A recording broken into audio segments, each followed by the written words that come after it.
Âgé de 8 ans, Christian plissait les yeux en regardant le ciel de Papouasie-Nouvelle-Guinée pour y apercevoir pour la première fois l'avion de la mission. « C'est celui-là, papa ?»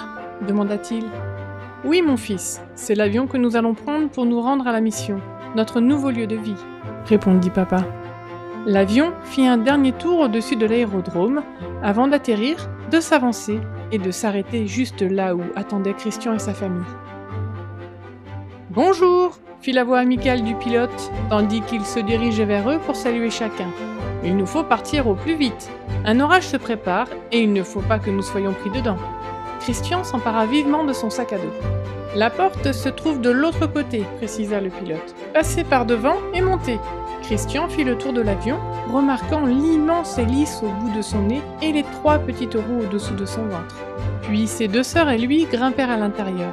Il avait déjà voyagé dans de grands avions, mais jamais dans un si petit. Il trouva un siège à l'avant, près d'une fenêtre, juste derrière le pilote. L'endroit parfait. L'engin démarra, et Christian et sa famille virent se dérouler la piste. Avant de s'en être rendu compte, ils volaient au milieu du ciel. En regardant par le hublot, tout ce que Christian pouvait voir était des arbres et encore des arbres. « Y a-t-il des gens là-dessous ?» pensait-il. « Je ne vois ni maison, ni rue, ni quartier comme ceux que l'on voit aux États-Unis. » Bientôt, l'avion missionnaire se mit à tourner au-dessus d'une petite piste d'atterrissage cachée au milieu de la forêt. En sursautant, il se posa et roula rapidement jusqu'au bout de la piste. Christian attrapa son sac à dos et suivit les autres qui empruntaient un sentier qui descendait jusqu'à la rivière. Là, il vit un bateau avec le logo de la mission inscrit sur le côté. Une fois tous les bagages et la famille embarqués, l'engin démarra et descendit rapidement la rivière. Il y avait tant à voir. Des aigrettes volaient gracieusement au-dessus d'eux, des gens pagaillaient assis dans leur canoë et des enfants sur la rive les saluaient en agitant leurs mains. Les gens portaient des vêtements très différents de ceux que Christian avait l'habitude de voir chez lui. Ils avaient l'air vraiment amicaux, car ils souriaient en agitant leurs mains. Il se dit qu'il aimerait ce nouveau lieu de vie. « Regarde !» dit papa. « Voici la mission.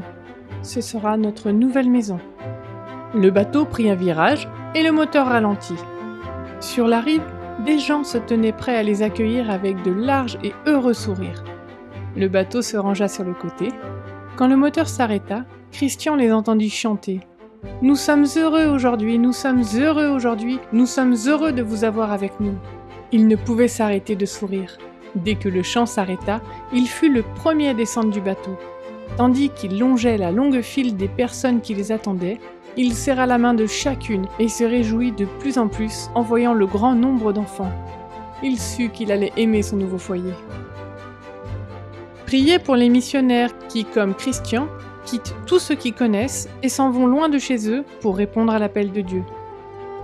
Merci pour vos offrandes du 13e sabbat qui aident à répandre l'Évangile en Papouasie-Nouvelle-Guinée et tout autour du monde.